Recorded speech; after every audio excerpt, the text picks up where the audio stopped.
노후의 이야기. 2번은 강순자 할머니의 인생 이야기입니다. 강할머니는 어릴 적 부유한 집안의 막내딸이었습니다. 풍족한 생활이었지만 몸이 약해서서 늘상 누워있을 때가 많았습니다. 강할머니의 할아버지는 그런 약한 막내딸을 아껴주었습니다. 하지만 언제까지 데리고 있을 수는 없는 법. 게다가 저러다가 제명에 못 살고 처녀 귀신 된다고 보내야 된다는 집안 어르신들의 강요로 결국 막내딸 강할머니의 혼처를 여기저기 알아보다가 그나마 좋은 집안에 시집 보내기로 했습니다. 강할머니 몸이 좋지 않다는 것을 한편으로 미안해하며 제법 많은 땅을 시집 갈 때 같이 보냈습니다. 다행인 것은 강할머니의 남편 자리는 비록 집안은 가난했지만 성실하고 강직한 성품 있는 사람이었습니다. 할머니의 남편은 나이 차이가 나는 할머니를 귀여워하면서 둘은 열심히 살아갔습니다. 다행인 것은 집안에서 누워서 생활할 때보다 농사 짓는 집안을 오니 할머니는 저절로 몸을 움직이게 되었고 땀도 흘리면서 조금씩 몸이 좋아졌다는 것입니다. 할머니와 할아버지는 함께 농사도 짓고 또 수확한 농작물은 내다 팔기도 하면서 행복한 시간을 보냈습니다. 할머니는 자신이 이렇게 건강해진 것을 남편에게 고마워했습니다.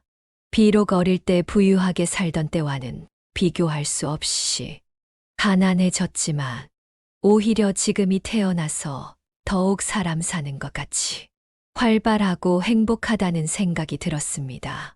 그렇게 세월이 가고 아이들 3명까지 낳았어 오순도순 살았습니다. 그리고 가난이 얼마나 비참한 것인지 아는 할아버지는 돈이 모이면 여기저기 땅을 샀어. 직접 농사를 짓거나 다른 사람에게 농사를 맡기기도 했습니다. 이제는 제법 먹고 살 걱정은 없게 되었습니다. 그렇게 또 행복한 세월이었지만 할머니에게 시련이 왔습니다.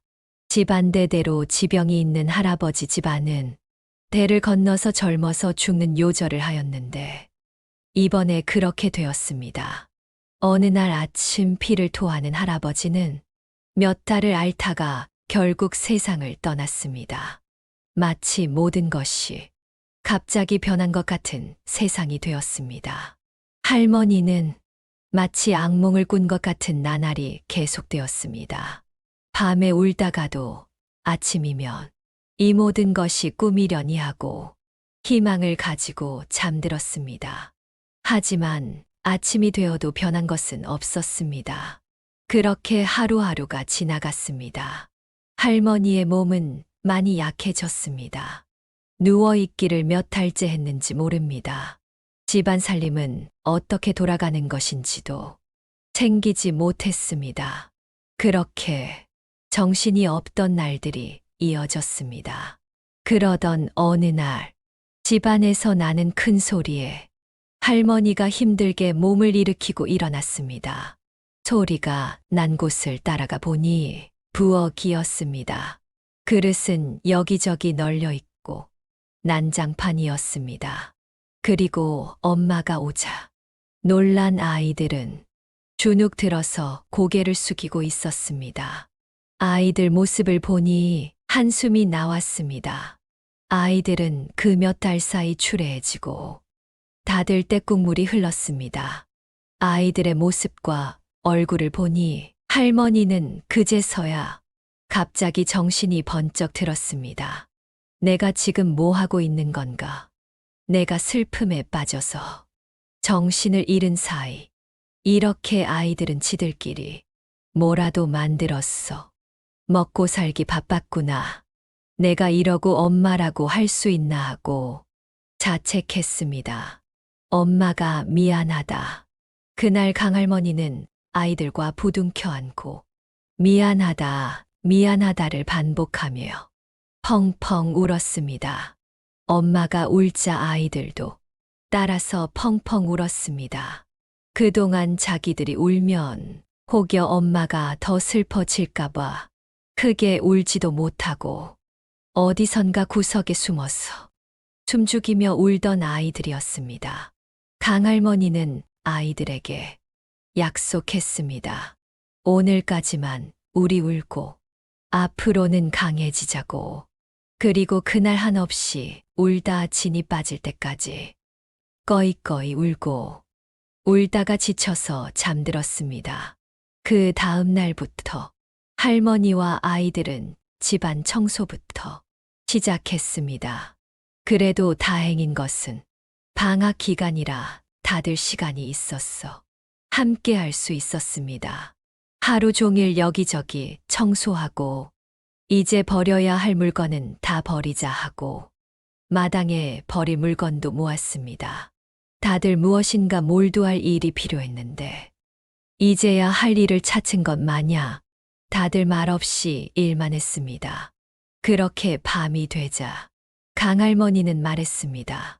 아빠가 돌아가시고 이제 남은 것은 우리 4명이야. 그러니 우리들은 똘똘 뭉쳐야 해. 방이 있지만 앞으로는 엄마 방에서 자자. 그리고 우리 슬픔을 이겨내자. 다들 울며 알았다고 다짐했습니다. 그렇게 하루하루가 갔습니다. 어느 날 강할머니는 말했습니다. 얘들아, 이제 우리도 살아야지. 아빠의 물건 하나 정도는 각자 남겨놓고 이제 다른 물건은 다 없애자 하고 말했습니다. 아이들은 안 된다고 했지만 강할머니는 강경했습니다. 과거 속에서 아빠를 붙들고 살 수는 없어. 이제 일어서야지.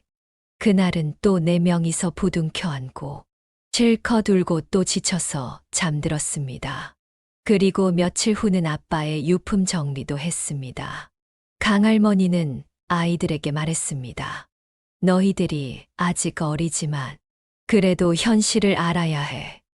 얘들아, 아빠가 없어도 기죽지 마. 너희들은 아빠가 없지만 그래도 아빠가 재산을 물려주시고 가서 너희 어느 정도 앞가림을 할 수 있어. 물론 풍족하지는 않지만 엄마가 어떻게든 노력해 볼게. 그리고 무엇보다 이제 엄마가 그동안 미안했다. 너희들이 더 힘들었을 텐데 내가 아프다고 자리에 누워만 한동안 있었네. 엄마는 이제 강해질 거야. 그러니 엄마를 믿고 잘 따라와. 우리 잘 살 수 있을 거야. 강할머니의 강한 눈빛에 아이들은 강할머니를 따라 끄덕끄덕 했습니다. 그렇게 몇 년 세월이 가고 할머니네 가족은 고향을 떠났어. 다른 도시로 갔습니다. 아이들이 커가니 진학 문제도 있었고 또 여전히 남편과의 추억이 남은 곳에서 이곳저곳에 갈 때마다 과거의 추억이 생각났어. 자꾸 마음이 여려져서 할머니는 고향을 떠나기로 했습니다. 다행히 아이들도 할머니의 의견에 따랐습니다. 아이들도 아마 그 도시를 떠나고 싶었나 봅니다. 그리고 수십 년의 세월이 흘렀습니다. 그동안 3명의 아이들은 학교 진학도 하고 결혼도 하고 아이도 낳고 그렇게 세월이 갔습니다. 다행히 큰일 없이 모든 일들이 순조롭게 지나갔습니다. 또 그렇게 많은 세월이 지나고 할머니의 나이는 어느새 80이 넘어버렸습니다. 꽃다운 20대 초반에 결혼을 했고 한창 나이 30대 후반에 남편과 사별했습니다. 그리고 어느새 30년의 시간이 흘러가 버린 것입니다. 할머니의 시간도 이제 얼마 남지 않았습니다. 이렇게 할머니의 시간이 끝났으면 얼마나 좋았을까요? 하지만 인생은 그리 호락호락한 것이 아니었습니다. 또 다른 문제들이 나왔습니다. 그 새로운 사건의 전말입니다. 여느 때처럼 강할머니는 거실에서 드라마를 보며 시간을 보내고 있었습니다. 늘 그렇듯 한가로운 하루였습니다. 그러던 중 전화벨이 울렸습니다. 한창 재미있는 장면이었던지라 할머니는 텔레비전 볼륨을 줄이고 드라마의 시선을 고정하고 전화를 받았습니다. 여보세요? 누구세요? 숙모, 저예요. 잘 지내셨어요? 뭐, 나는 그렇지. 잘 지내고 있다. 너도 잘 지내지? 아, 네. 저도 잘 지내요. 그런데 숙모 중요한 일이 생겼어요. 다급한 목소리에 할머니는 텔레비전 전원을 끄고 다시 통화를 했습니다. 무슨 일인데 너답지 않게 급한 말투냐?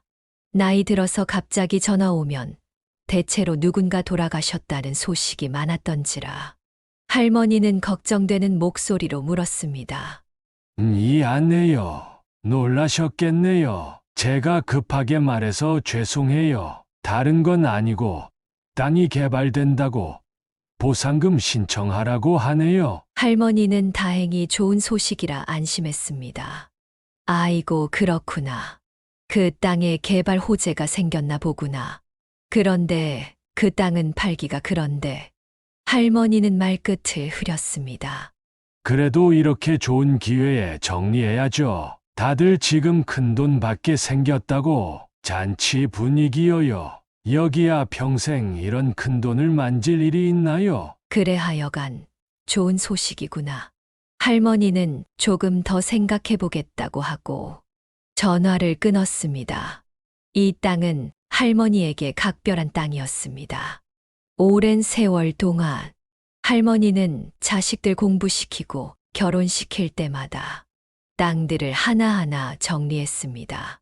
그리고 그때마다 남편과의 추억, 아이들과의 추억이 사라지는 것 같아 조금은 마음이 서늘해지기도 했습니다.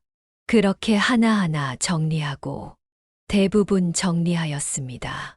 그리고 남은 땅은 이번에 개발보상금으로 받게 된다는 땅만 남았습니다.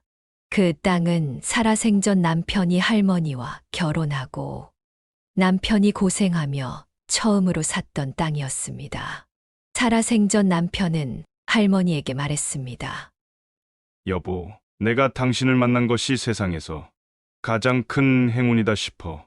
당신을 만나서 행복도 하고 아이들 키우면서 내 부모 생각도 나고 했지. 내가 어렸을 때야 이렇게 가난한 집에서 왜 나를 낳고 가난해서 주변 사람들에게 동정이나 받게 하냐 하고 부모를 원망했지. 그러다가 부모님들마저 돌아가시고 혼자가 된 나 이런 가난한 나에게 누가 결혼 자기를 주겠나 하고 포기했는데 동네 어르신이 주선자리를 해주셨지 뭐야. 처음에 너무 과분한 혼처 자리가 들어와서 얼떨떨했어. 큰 문제가 있는 사람이 아니고서야 나를 만날 일이 없다고 생각했는데 게다가 당신을 처음 보고 깜짝 놀랐던 기억이 나네. 고마운 마음도 컸어. 그리고 아이들이 커가는 모습을 보는 것이 얼마나 즐겁고 마음 벅차던지. 아이들을 키워보며 내 돌아가신 부모님의 마음을 조금 이해하기도 했지. 우리 부모님들 가난하고 싶어서 가난했겠어 하는 마음이 들더라. 하지만 또 결심했지. 나는 가난하게 커서 서러움을 받고 크기도 했지만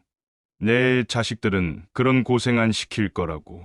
남편이 그런 말을 하던 때가 나니 할머니 마음은 뭉클해졌습니다. 이후로 남편은 그런 단단한 결심으로 재산을 조금씩 불려나갔었습니다. 처음으로 자신의 이름으로 된 땅을 가지고 기뻐하던 남편의 첫 땅이었는데 이번에 개발 보상된다는 것입니다. 무엇인가 형언할 수 없는 복잡한 마음이 들었습니다. 그날 저녁에 퇴근하고 온 둘째 아들에게 할머니는 땅 이야기를 했습니다. 둘째 아들은 묵묵히 할머니가 하는 말을 들었습니다. 둘째 아들은 할머니와 살고 있습니다.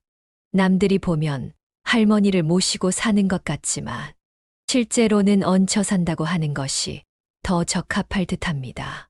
그래도 할머니는 둘째 아들과 살면서 다시 젊은 시절의 엄마가 된 것 같아 조금 활력이 있기도 한 나날이었습니다. 잠시 둘째 아들의 과거 이력입니다. 둘째 아들은 천성이 약하고 순한 기질이 있었습니다.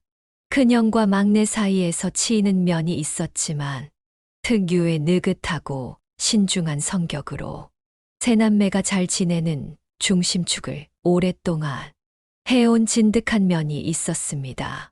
그런 둘째가 결혼하고서는 몇 년을 못 살고 헤어졌습니다. 결혼 후 알고 보니 너무 큰 문제가 많은 사람이라 결혼한 것이었던 것을 뒤늦게 안 것입니다. 결국 둘째는 이혼을 했습니다. 둘째는 오랜 시간 방황도 하고 마음도 못 잡고 세월을 보냈습니다. 그런 둘째를 몇 년 전 할머니가 불러서 집에 앉혔습니다. 정처 없이 마음을 못 잡고 떠돌고 살지 말고 할머니 집에서 기거하면서 안정을 찾으라고 한 것입니다. 둘째 아들은 처음에는 거부하더니 막상 엄마 집에 오니 편안함을 느꼈습니다. 이후 직장도 잡고 무난하게 생활하고 있었습니다. 할머니는 아무래도 둘째와 살다 보니 무슨 일이 생기면 큰일이든 작은 일이든 의논하였습니다.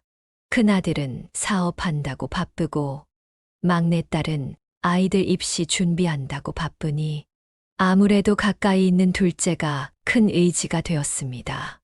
땅 이야기를 들은 둘째 아들은 그래도 큰형이나 동생에게 말해야 되지 않겠느냐 했습니다. 어머니는 둘에게 전화하니 둘 다 한참 바쁜 일이 있는지 건성건성 듣고 엄마가 알아서 하라고 전화를 끊었습니다. 할머니는 둘째 아들과 상의하고 고향 땅을 보러 가자고 했습니다. 둘째 아들은 달리 쓸 데도 없는 휴가를 이때 쓰면 되겠다고 하며 고향 분들께 드릴 작은 선물을 사서 어머니와 내려갔습니다. 막내 아들은 한편으로 이제 어머니가 연세도 있으시기에 언제 어떤 일이 일어날지 모르기에 어쩌면 어머니와 하는 마지막 여행일지도 모른다고 마음 한구석에 생각하며 어머니와 함께 고향으로 갔습니다. 친척들도 뵙고 어릴 적 뛰놀던 곳도 찾아보고 할머니와 막내 아들은 행복한 시간을 보냈습니다. 그리고 머무는 동안 땅 보상 문제의 서류 정리까지 하고 다 정리했습니다. 할머니는 막상 모든 것을 정리하니 홀가분한 마음이 들었습니다. 그리고 며칠 후 할머니는 큰아들과 막내딸까지 다 불렀습니다. 둘 다 바쁘다고 하면서도 이번은 시간을 내서 꼭 오라는 할머니 말에 저녁 느지막하게 둘 다 왔습니다. 할머니는 3명의 자식들에게 그간의 이야기를 다시 정리해서 말했습니다. 말을 많이 하니 목이 타는지 중간중간 물을 마시며 할머니는 보상금까지 받고 정리한 내용을 말했습니다. 그리고 마지막 결론까지 말했습니다. 이번 보상금 그 땅은 너희 아버지가 자신의 이름으로 처음으로 산 땅이고 각별한 땅이지만 정리했다. 그리고 이 돈을 둘째에게 주고 싶다. 순간 정적이 흘렀다. 엄마, 왜 둘째 오빠에게만? 할머니는 한숨을 쉬며 말했습니다. 너희 아버지랑 내가 처음으로 그 땅을 살 때 둘째가 태어났을 때였단다. 그때부터 그 땅은 둘째와 연결된 특별한 의미가 있었어. 그리고 어차피 첫째와 막내는 자리를 잡았잖니. 그런데 둘째는 아직 자리를 잡지 못했어. 돈을 나누면 푼돈이 될 수도 있는데 이걸 차라리 둘째에게 몰아주면 둘째는 뭐라도 자기 사업을 하든 장사를 하든 집을 사든 할 거 아니냐. 나이도 있잖아. 첫째 아들은 딱히 말없이 어두운 표정을 지었고 막내딸은 단호하게 말했습니다. 엄마, 둘째 오빠가 태어날 때 땅을 샀다는 그런 감정적인 이유로 재산을 나누면 안 돼요. 우리가 자리를 잡았다고 해도 그건 우리 노력이어요. 모두가 공평해야죠. 하지만 둘째는 내 옆에서 여러 일을 봐주고 있어. 늙은 어미에게는 가까이 있는 자식에게, 부족한 자식에게 마음이 가는 것이 당연한 것이 아니겠니. 너희들도 자식을 키워서 알잖아. 아니, 엄마. 막내딸이 말하려고 하자 할머니가 또다시 말했습니다. 내가 그동안 너희들에게 돈을 안 준 것도 아니야. 그 수많은 재산 너희들 공부할 때, 결혼할 때, 혹시라도 기죽을까봐 나는 내가 할 수 있는 최선에서 해주었다. 그걸로 충분하지 않겠니? 하지만 할머니의 설득은 큰 효력이 없었습니다. 미묘한 긴장감이 흐르고 서늘한 공기가 거실을 채웠습니다. 결국 작은 말다툼을 하고 큰아들과 막내딸은 집으로 돌아갔습니다. 생각이 복잡한 할머니는 할머니 방으로 가고 둘째 아들도 큰형과 여동생의 행동에 상처를 받았는지 내색을 안 하지만 피곤하다고 말하고 자기 방으로 갔습니다. 그날 밤 할머니는 깊은 생각에 빠졌습니다. 할머니는 자신이 말하면 당연히 따라올 줄 알았습니다. 하지만 할머니의 생각과 달리 현실은 그렇게 아름다운 모습이 아니었습니다. 그동안 해줄 만큼 해줬고 이 땅은 아직 자리를 못 잡은 둘째에게 주고 싶었을 뿐인데 자식들이 다 잘 돼야 서로 우애가 깊을 수 있다고 생각하는 할머니이기에 둘째가 생활이 처져서 자꾸 주눅이 들기에 둘째를 도와주면 다들 공평해져서 사이가 더욱 좋아질 거로 생각한 자신의 생각이 어리석은 것인가 하는 고민이 들었습니다. 그리고 할머니의 생각은 아랑곳 없이 돈은 공평하게 나누어야 한다는 재산 문제로만 보였다는 현실이 마음을 아프게 했습니다. 그리고 이 일이 있고 나서는 큰아들과 막내딸은 전화도 없었습니다. 그전에는 바빠도 가끔은 전화가 왔었는데 할머니는 마음이 서늘했습니다. 그리고 괜히 일을 만들었나 하고 어떻게 해야 하나 하고 이런저런 생각을 했습니다. 그런 날들이 이어지자 입맛도 없어지고 도통 편히 잠도 잘 수 없었습니다. 그리고 결국 어느 아침 밝기 전 몸이 무거워지고 숨이 가빠지더니 바닥에 쓰러지고 말았습니다. 둘째 아들은 출근하려고 어머니께 인사를 하려고 방문을 열었다가 쓰러진 어머니를 급하게 병원으로 모셨습니다. 정말 찰나의 순간으로 다행히 할머니는 위기를 넘겼습니다. 소식을 듣고 큰아들과 막내딸이 병원으로 달려왔습니다. 둘은 할머니의 급격하게 야윈 할머니의 모습을 보고 눈물을 흘렸습니다. 며칠 사이 왜 이렇게 갑자기 몸이 야위었어? 할머니가 힘겹게 말했습니다. 그러게, 내가 이젠 정말 나이가 들었나 보다. 아직도 청춘인 줄 알았더니 할머니가 힘든 가운데도 미소 지으며 말했습니다. 자식들은 미안한 마음에 고개를 숙였습니다. 할머니는 자식들을 보자 다시 힘을 얻고 영양주사도 맞고 기력을 회복했습니다. 집으로 가고 싶다는 할머니의 의견에 따라 다시 집으로 왔습니다. 할머니는 며칠은 더 기력을 회복해야 하기에 우선은 쉬고 싶다고 했습니다. 그리고 또 시간이 지나고 며칠 후 3명을 불러 모았습니다.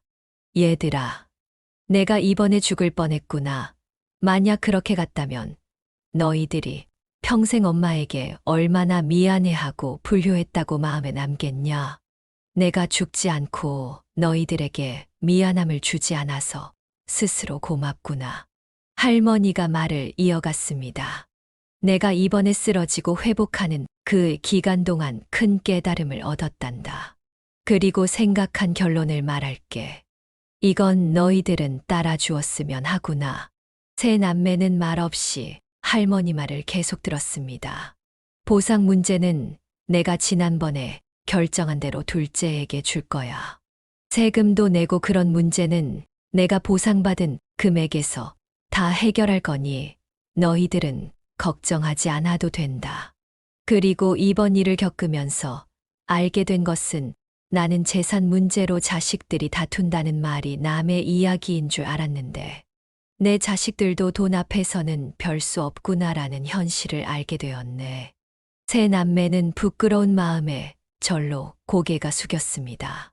할머니는 말을 이어갔습니다. 내가 둘째에게 주려는 것은 이전에 말했듯이 첫째와 막내는 자리를 잡았기 때문이야. 둘째는 혼자 잤니? 엄마는 이러다 언제 갈지 몰라. 너희들은 가정이 있으니 옆에 사람이 있었어. 방황하고 힘들 때 붙잡아 줄 수 있지만 둘째는 엄마가 가고 나면 또 혼자야. 그러니 둘째는 엄마가 주는 돈을 정말 의미 있게 써주었으면 한다. 그동안 너도 직장 생활을 하면서 모은 돈이 있을 테니 그 돈에 엄마가 주는 돈을 보태서 집을 샀으면 한다. 할머니는 잠시 물을 마시며 목을 축였습니다. 그리고 나는 이 집을 정리하려고 해. 할머니의 말에 세 남매는 깜짝 놀라서 할머니를 쳐다봤습니다. 할머니는 이어서 말했습니다. 며칠 동안 생각한 것이 내가 그동안 땅을 정리하지 못하고 두다가 너희들이 다투는 것을 보면서 이 집도 내가 죽고 나면 너희들이 다투겠구나 싶더라. 상속세며 비용도 많이 들 것이고 그래서 이번에 너희들 사이에 일어날 다툼도 미리 없애고 내 앞길을 정리하기로 했어. 할머니는 또 목이 탄지 물 한 모금을 또 마셨습니다. 이 집은 살기에는 너무 커. 이젠 집 청소도 힘에 부친다. 집을 팔고 작은 집으로 갈 거야. 그리고 집 한 금액과 살 집, 그 사이 차액은 첫째와 막내에게 줄게. 그럼 어느 누구도 손해보는 것은 아니야. 첫째와 막내는 묵묵히 듣고 있었습니다. 막내가 말했습니다. 엄마, 사실 엄마 말이 맞아. 보상금이 적은 돈은 아니었지만 그렇다고 우리 인생을 바꿀 만한 금액도 아니었어. 아마도 고향 땅이다 보니 어릴 때처럼 마음이 아이가 되어버렸나 봐. 나도 내 자식 생각해보니 앞으로 공부시킬 마음에 욕심이 난 것도 사실이고 또 둘째 오빠만 준다고 하니 엄마가 둘째 오빠만 이뻐한다고 질투한 것도 같아. 첫째도 말했습니다. 그래요. 나도 그랬어. 그 돈이면 사업자금에 보태겠다 하는 순간 욕심이 들더라고. 그리고 엄마 말처럼 모이면 큰 돈이지만 흩어지면 적은 돈이 되는데 의미 있게 쓰는데 값지고 좋지. 그리고 막내 말처럼 마음 깊은 곳에 둘째에 대한 질투가 있었는지도 모르겠어. 첫째인 내가 엄마 옆에 없고 둘째가 옆에 있어서 괜한 자격지심에 그랬나 봐. 돌이켜보니 부끄럽네. 할머니는 그런 첫째의 손을 잡으며 말했습니다. 아니야, 그렇게 생각하지 마. 첫째 자리는 원래 잘해도 본전인 자리야. 너도 가정이 있는 사람인데, 그리고 엄마도 집이 있는 걸. 첫째인 내가 혼자는 아니잖아. 너는 괜찮다고 해도 너 집사람이랑 아이들은 다를 수 있어. 그리고 나도 오랫동안 혼자 살아서 이제는 혼자가 편하기도 해. 다만 이번에 아플 때 생각한 게 내가 처음에는 둘째가 안쓰러워서 집안에 들였지만 시간이 지나고 보니 둘째를 적절할 때 독립시키지 않았다는 후회가 있더구나. 이러다가 내가 덜컥 가버리면 너희들이 해결할 문제가 너무 크다는 것을 이번에 크게 깨달았어. 그리고 첫째야, 미안해하지 마. 너는 그동안 잘했어. 할머니는 세 남매의 손을 한 손 한 손 모아서 잡았습니다. 얘들아, 돈이 아무리 세상에서 귀한 것이라고 해도 그러면 안 돼요. 형제들끼리 서로 다투고 그러면 안 돼요. 알았지? 셋은 고개를 끄덕였습니다. 그리고 할머니는 다시 말을 이어갔습니다. 그리고 내가 결정한 게 하나 더 있다. 그리고 가장 큰 결정은 내가 새로 살 집은 주택연금에 들기로 했다. 죽고 나서 너희들이 재산 때문에 싸울 일도 없을 거야. 나이가 들어 죽고 싶다는 말이 3대 거짓말이라고 하더라. 사실 나도 말로는 이러다 곧 죽겠지 하지만 워낙 요즘 오래 사니 언제까지 살지도 사실 모르겠어. 그래서 이번에 둘째가 따로 집을 얻어 나가고 나는 새로운 집에서 나오는 용돈으로 평생을 살 거다. 그러니 이제부터는 나에게 용돈도 주지 말거라. 내 남은 인생은 내가 책임질 테니 너희들은 너희 인생을 더 즐겁게 살아. 셋 다 놀라서 할머니를 쳐다보았습니다. 대신 나한테 줄 용돈은 너희 가족들끼리 외식할 때 쓰거나 아니면 미래를 위해서 저축해 두거라. 인생은 길어서 무슨 일이 생기고 또 무슨 목돈 쓸 일이 생길지 모르거든. 새남매는 어머니의 결정에 미안한 마음이 들었습니다. 그리고 어머니 말대로 물려줄 것이 없으니 어머니 돌아가시고 나서도 남매들끼리 재산으로 싸울 일도 없다는 점이 왠지 마음 편하기도 했습니다. 큰아들이 말했습니다. 어머니, 죄송합니다. 돌이켜보니 생각이 짧았어요. 그리고 시간이 지나고 나니 스스로가 한심하더라고요. 그런데 괜한 고집으로 연락도 제대로 안 하고 막내딸도 고개를 숙이며 말했습니다. 엄마, 정말 죄송해요. 사실 이번에 남매들끼리 어색해지고 너무 마음이 아프더라고. 정말 재산 싸움 남의 일인 줄 알았는데 막내딸은 미안함의 말끝을 흐렸습니다. 그리고 둘째도 말했습니다. 그래요. 엄마 나도 나한테 땅 판 돈 준다고 할 때 반가운 마음도 한편 있었어. 하지만 그 일로 우리들이 다투니 마음이 많이 힘들고 불편했어. 내가 능력이 없다 보니 우리 세 남매 사이를 힘들게 하나 보다 하고 자책도 하게 되더라고. 엄마 결정으로 이렇게 해결되어서 정말 기뻐. 그리고 나보고 따로 나가 살라는 말은 좀 섭섭하긴 하지만 엄마 말이 맞아요. 나도 엄마 옆에서 있는 생각만 했지. 내가 엄마 고민거리일 줄은 몰랐네. 엄마 말처럼 결혼할 여자를 찾던지 아니면 여자친구라도 만들어서 즐겁게 살게요. 나도 이젠 과거에서 확실하게 나와야죠. 할머니는 둘째의 말에 환하게 웃으며 우리 아들 파이팅하고 손뼉 쳤습니다. 엄마의 파이팅에 다들 저절로 미소가 지어졌습니다. 그리고 서로 미안했어 하고 쑥스러워하며 사과했습니다. 그날 저녁 할머니는 오랜만에 돈 좀 쓰겠다 하고 다 같이 나가자고 했습니다. 함께 한적한 한정식집에 방 하나를 빌렸어. 저녁을 먹으며 웃고 떠들었습니다. 어릴 때의 추억. 아빠가 돌아가시고 힘겹게 이겨낸 시간. 그리고 지금 가족들의 이야기까지. 식사 시간은 과거와 현재와 미래 계획까지 넘나들며 즐거운 시간이 이어졌습니다. 할머니는 자식들의 손을 꼭 잡으며 미소 지었습니다. 이제 됐다. 너희가 다시 사이좋게 지내면 그걸로 충분하다. 나는 그게 제일 중요하다. 그날 이후 다시 예전처럼 사이좋은 새 남매가 되었습니다. 그리고 더 이상 재산 문제는 문제 삼지 않았습니다. 할머니의 결정대로 둘째는 따로 집을 구하고 자신의 인생을 살기로 했습니다. 할머니는 집을 팔고 남은 차액 일부는 첫째와 막내에게 주었습니다. 둘은 처음에는 받기를 주저했습니다. 하지만 할머니가 이게 내가 너희들에게 줄 수 있는 마지막 큰 선물이다 하고 받으라고 했어. 결국 받았습니다. 그리고 할머니는 계획대로 작은 집으로 이사 갔습니다.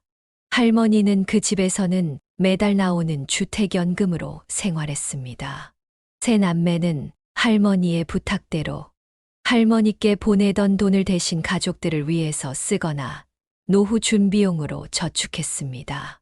그렇게 할머니는 자기 삶을 찾아가고 자식들도 각자의 길을 걸어갔습니다.